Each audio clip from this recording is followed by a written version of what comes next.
Assalamu alaikum. My name is Muhammad Umar Munir, and I'm here along with my group members to present the topic of overviews of equity securities. Basically, for any company, there are two main sources of financing its activities.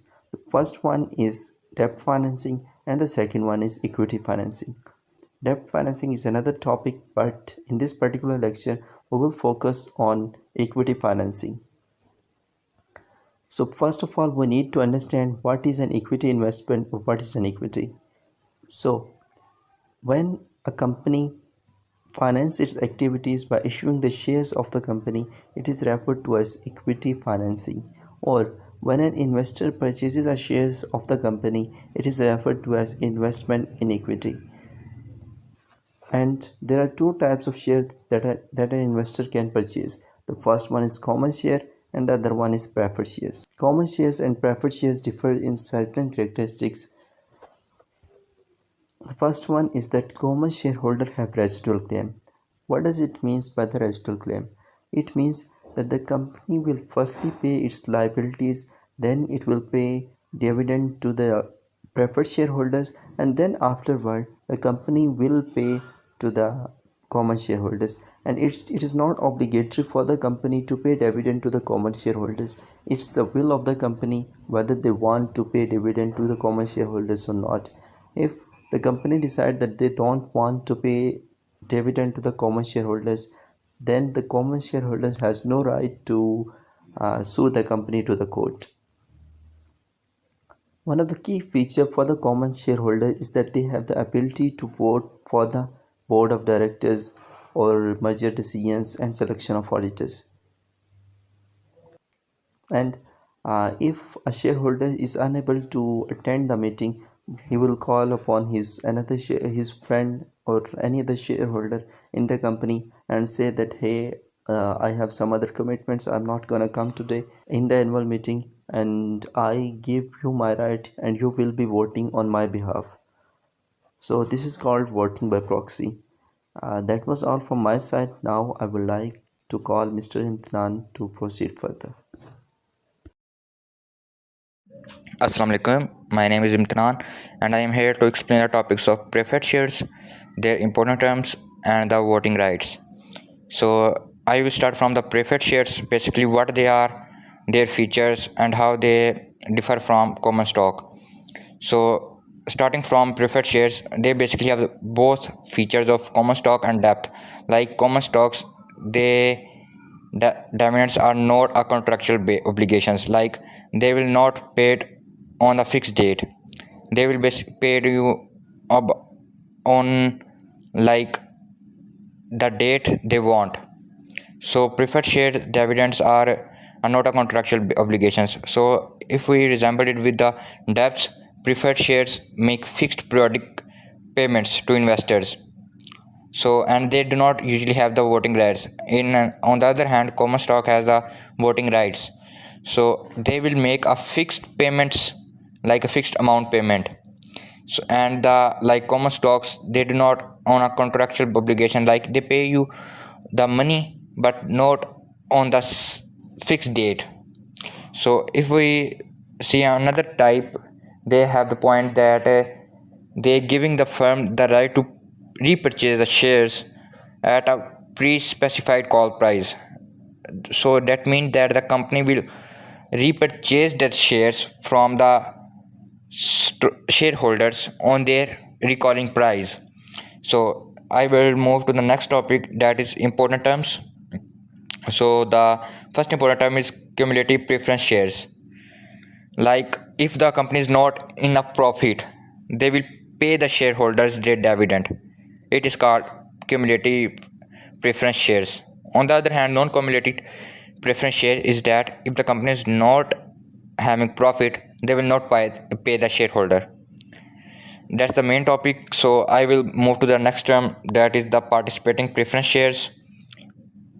It was called that, like if the company is if the person is investing in the company, like I will invest $1 and the total amount of that company is about $10. So if I am the participating preference shares, I will get the amount back like $1, and also the amount on that $9 the company have, I will getting all the shares. So if I in the participating preference shares, if I will invest, I will get all the shares value.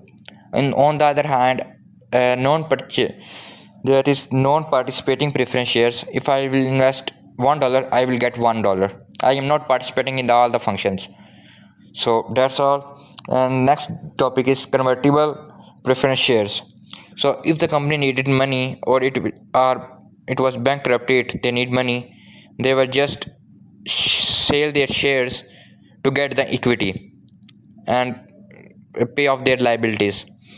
That's all the important terms. So I will move to the next, that the voting rights. It was explained that common stock shareholders have their voting rights. On the other hand, preferred shareholders don't have the right to vote. So in common stakeholders, they are classified into three classes, like class 1, class A, class B, class C. Every class has its own share rights. So that's all from my side. Now I will call Adnan to explain further. Bismillahirrahmanirrahim. Assalamu alaikum. This is me, Muhammad Adnan, and today the topic of my presentation, which I present, is private equity. So first of all, compare and contrast public and private equity securities. The first point is private equity is usually issued to the institutional investor via private placement. इसमें ये कहता है कि जो private equity है वो usually जो है ना इशूड करते हैं इंस्टीट्यूशनल इन्वेस्टर को, लाइक बैंक वगैरह को, तो हम उनको इशू करते हैं। मतलब इंडिविजुअल को भी कर सकते हैं, लेकिन इट मोस्टली जो है ना ये इंस्टीट्यूशनल इन्वेस्टर को वो करते हैं, इशूज करते हैं प्राइवेट प्लेसमेंट के ज़रिए। Private equity market are smaller than public market but are growing rapidly. जो प्राइवेट मार्केट होती है ये पब्लिक मार्केट से स्मॉल होती है, क्योंकि इसमें मेंबर्स भी 50 मैक्सिमम 50 होते हैं। तो ये कहते हैं कि जो प्राइवेट इक्विटी है वो स्मॉलर होती है पब्लिक इक्विटी से, लेकिन ग्रो जो करती है वो रैपिडली करती है, पब्लिक इक्विटी से ज़्यादा जल्दी ग्रो करती है।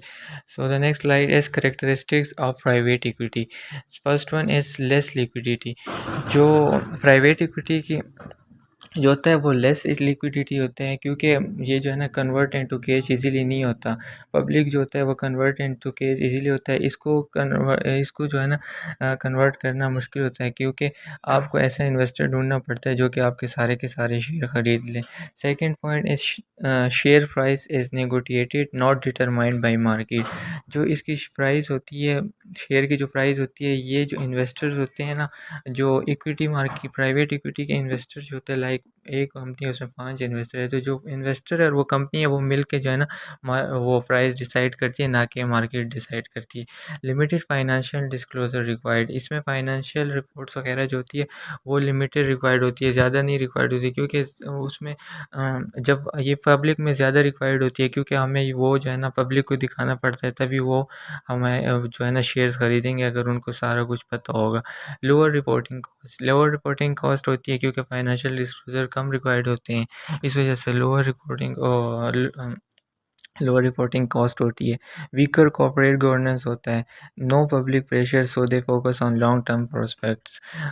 इसमें जो होता है ना पब्लिक प्रेशर इन्वॉल्व नहीं होता, क्योंकि पब्लिक इसमें शेयर्स ही पब्लिक के नहीं होते, क्योंकि इसमें मैक्सिमम 50 इन्वेस्टर होते हैं, तो जो होते हैं बस वही आपस में डिसाइड करते हैं, इस वजह से ये फोकस करते हैं लॉन्ग टर्म प्रोस्पेक्ट पे। ग्रेटर रिटर्न ऑन इन्वेस्टमेंट, और जो इन्वेस्टमेंट करते हैं इन्वेस्टर उन पे ग्रेटर रिटर्न मिलता है, क्योंकि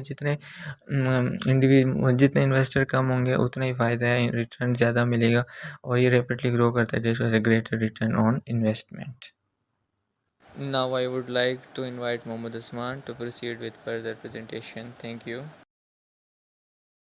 Assalamu alaikum, myself Mohammad Usman, and the topic that I discuss today, that is types of private equity. So first of all, अगर हम देखें types of private equity में जो हमारे पास पहली टाइप आ रही है वो है वेंचर कैपिटल।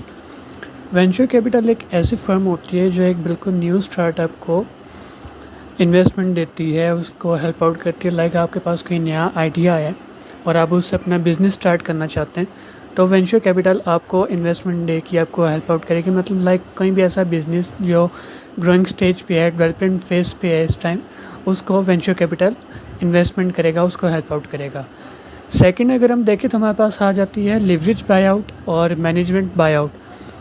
अब बाय आउट को अगर हम देखें तो बाय आउट का एक ऐसा मतलब होता है कि लाइक किसी चीज़ को पूरे तरीके से ख़रीद लेना, लाइक आपका उस चीज़ पे पूरा कंट्रोल हो। सबसे पहले मैं आपको लिवरेज बाय आउट नहीं, मैनेजमेंट बाय आउट बताता हूँ। मैनेजमेंट बाय आउट आप समझ लेंगे तो आपको लिवरेज बाय आउट समझने में बहुत आसानी होगी। मैनेजमेंट बाय आउट दरअसल ऐसा सीन होता है कि लाइक कोई भी मैनेजमेंट का बंदा मैनेजमेंट से उठ के, लाइक कोई सीईओ है या सीएफ है, तो वो उठ के आपकी पूरी उस ऑर्गेनाइजेशन के शेयर्स को ख़रीद लेता है 51%। 51% जब आप किसी शेयर्स को ख़रीद लेते हैं तो आपका पूरा कंट्रोल होता है उस ऑर्गेनाइजेशन के ऊपर, ठीक है। तो बाय आउट की भी यही सेंस होती है कि 51% अगर आप किसी कंपनी या किसी ऑर्गेनाइजेशन के अगर आप शेयर ख़रीदते हैं तो अब आपका पूरा कंट्रोल होता है उस पर, ठीक है।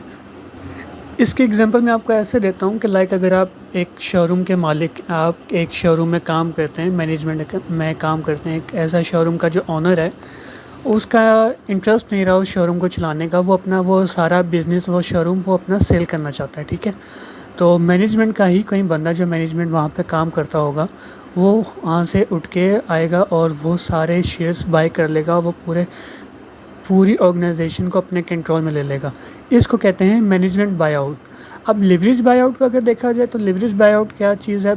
लिवरेज से हमें पता चलता है कि लोन लेना, कर्ज़ लेना, किसी का कर्ज़दार हो जाना। अब आप बिज़नेस तो करना चाहते हैं, ठीक है, लेकिन आपके पास पैसे नहीं हैं, तो आप क्या करेंगे? आप किसी बैंक से या कोई भी ऐसी जगह जो आपको इजीली लोन आपको प्रोवाइड कर सकें, आप उनसे लोन लेंगे पहले, ठीक है। आप किसी भी बैंक्स वगैरह से बात करके वो आपको इन्वेस्टमेंट देंगे, आप उनसे लोन लेंगे, देन जाके आप किसी भी कंपनी या ऑर्गेनाइजेशन के शेयर्स को बाय करेंगे, ठीक है। और शेयर्स को आपने इस तरीके से बाय करना है कि आप 51% वहाँ के शेयर्स आप बाय कर लें। 51% शेयर आप बाय कर लेंगे तो आप पूरी ऑर्गेनाइजेशन पे कंट्रोल कर सकते हैं इजीली, ठीक है। ऑलमोस्ट आपका पूरे ऑर्गेनाइजेशन पे कंट्रोल होगा। और बाय आउट का भी असल में मतलब यही होता है कि जब आप किसी कंपनी का पूरे तरीके से पूरा उसका कंट्रोल हासिल कर लेते हैं, ठीक है।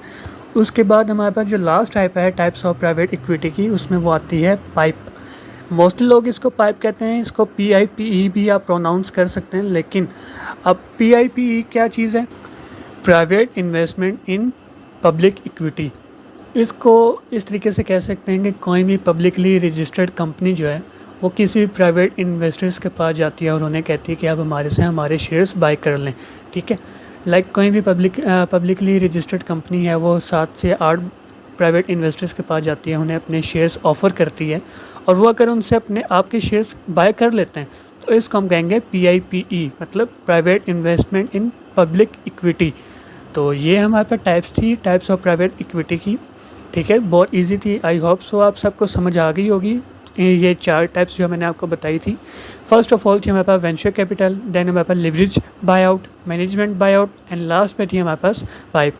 आई होप सो आप सबको टाइप्स ऑफ प्राइवेट इक्विटी समझ आ गई होगी। Thank you so much. Now I would like to call Mohsin Ijaz to please come and continue further.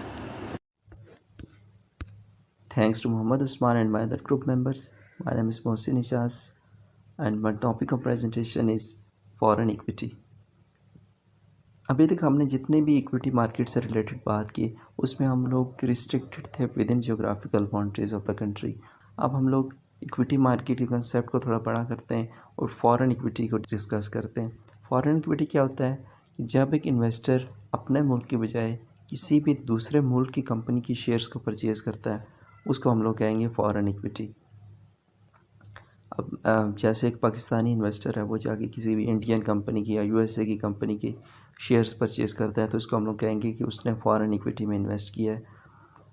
अच्छा, नेक्स्ट स्लाइड में वो यही कह रहा है कि क्योंकि टेक्नोलॉजी और कम्युनिकेशन इतना ज़्यादा बढ़ चुका है कि कैपिटल का फ़्लो एक मुल्क से दूसरे मुल्क में बहुत ज़्यादा आसान हो चुका है। मतलब एक इन्वेस्टर सिर्फ़ और सिर्फ इंटरनेट का यूज़ करते हुए ही बैठे बैठे किसी भी मुल्क के किसी भी कंपनी के शेयर्स परचेज़ कर सकता है, लेकिन अभी भी कुछ ना कुछ बैरियर्स मौजूद हैं। वो बैरियर्स क्यों हैं, उनकी वजह क्या है? इन बैरियर्स की एक वजह ये भी है क्योंकि अभी भी कई ऐसे ममालिक हैं जो कि ये नहीं चाहते कि हमारी कंपनी पे या हमारी इकोनॉमी पे किसी फॉरेन इन्वेस्टर का कंट्रोल हो। अब ज़ाहिर सी बात है, जब एक इन्वेस्टर अपना पैसा लगा रहा है कंपनी पे, उसको वोटिंग राइट होगा, उसको कंपनी के मैनेजर वगैरह, कंपनी की बोर्ड ऑफ डायरेक्टर अपॉइंट करने का राइट होगा। तो एक लाजमी सी बात है कि कंपनी पे उसका कंट्रोल भी होगा। कई ऐसे मालिक हैं जो कि ये नहीं चाहते कि कोई भी फॉरेन इन्वेस्टर उनकी कंपनी को कंट्रोल करे। तो ये एक कॉमन रीज़न है बैरियर्स की। अब जब तक ये बैरियर्स कम नहीं होंगे तब तक इक्विटी मार्केट अच्छे से परफॉर्म नहीं कर पाएगी। अच्छा, तो अब हम लोग चलते हैं मेन टॉपिक की तरफ कि कौन कौन से ऐसे मेथड्स हैं जिनके थ्रू हम लोग फॉरेन इक्विटी में इन्वेस्ट कर सकते हैं। पहला तो हो गया डायरेक्ट इन्वेस्टिंग। डायरेक्ट इन्वेस्टिंग में क्या होगा, मैं एज एन इन्वेस्टर जाऊंगा फॉरेन इक्विटी मार्केट में और वहां जाके किसी भी लिस्टेड कंपनी की सिक्योरिटीज़ को परचेज़ कर लूँगा। तो मैंने डायरेक्ट इन्वेस्टमेंट कर ली उस कंपनी में, मतलब उसकी कंपनी के फॉरेन मार्केट में गया, वहाँ जाके उसके शेयर्स परचेज़ किए, तो मैंने डायरेक्ट इन्वेस्टिंग कर ली। फिर उसके बाद कुछ इनडायरेक्ट वेज भी हैं। पहला है GDRS। GDRS होता है ग्लोबल डिपॉजिटरी रिसीट्स। इसका क्या मतलब है कि हम लोग कंपनी के शेयर्स डायरेक्टली नहीं परचेज़ करते, बल्कि एक सर्टिफिकेट परचेज़ कर लेते हैं या एक रिसीप्ट परचेज़ कर लेते हैं, और वो रिसीप्ट रिप्रेजेंट करती है कंपनी के शेयर्स को। इसकी मिसाल ऐसे ले लें आप कि जैसे मैं आपको 1000 रुपये दूँ या 1000 रुपये का चेक लिख के दूँ, बात तो एक ही है। 1000 रुपये का चेक भी 1000 रुपीज़ को ही डिनोमिनेट कर रहा है। इसी तरह जो GDRS होते हैं ग्लोबल डिपॉजिटरी रिसीट्स, ये भी एक सर्टिफिकेट होता है जो कि रिप्रेजेंट कर रहा होता है कंपनी के शेयर्स को। हम डायरेक्टली शेयर्स नहीं परचेज़ कर रहे, हम ये रिसीप्ट परचेज़ कर रहे हैं और इस रिसीप्ट के बदले हमें शेयर्स मिल रहे हैं, और शेयर्स की जो भी प्रॉपर्टीज़ हैं वो इस रिसीप्ट में हमें मिल रही हैं। अच्छा, फिर दूसरा टाइप आती है जी ADRS। ADRS होता है अमेरिकन डिपॉजिटरी रिसीट्स। ये सिर्फ़ और सिर्फ अमेरिका में वैलिड होता है, मतलब इसको ये भी फंक्शन GDRS की तरह ही करता है, लेकिन ये सिर्फ़ और सिर्फ अमेरिका में ट्रेड किया जा सकता है। मतलब अमेरिका को कोई बैंक होगा, वो ADRS इशू करेगा और ADRS के थ्रू हम लोग शेयर्स परचेज़ कर सकेंगे विद इन USA। अच्छा, फिर आता है GRSS, ग्लोबली रजिस्टर्ड शेयर्स। अब इसका क्या मतलब है, ग्लोबली रजिस्टर्ड शेयर्स ऐसे शेयर्स होते हैं जो कि दुनिया में किसी भी मुल्क में किसी भी जगह पे ट्रेड किए जा सकते हैं। जैसे कि अगर एक ग्लोबली रजिस्टर्ड शेयर्स इंडिया की कंपनी ने इशू किया है, तो मैं पाकिस्तान में वो पाकिस्तानी करेंसी में भी, पाकिस्तानी रुपीस में भी ट्रेड कर सकता हूँ, USA में US डॉलर्स में भी ट्रेड कर सकता हूँ। तो ऐसी सिक्योरिटीज़ को हम लोग ग्लोबली रजिस्टर्ड शेयर्स कहते हैं। अच्छा, फिर आगे लास्ट पे आता है BLDRS, basket of listed depository receipts.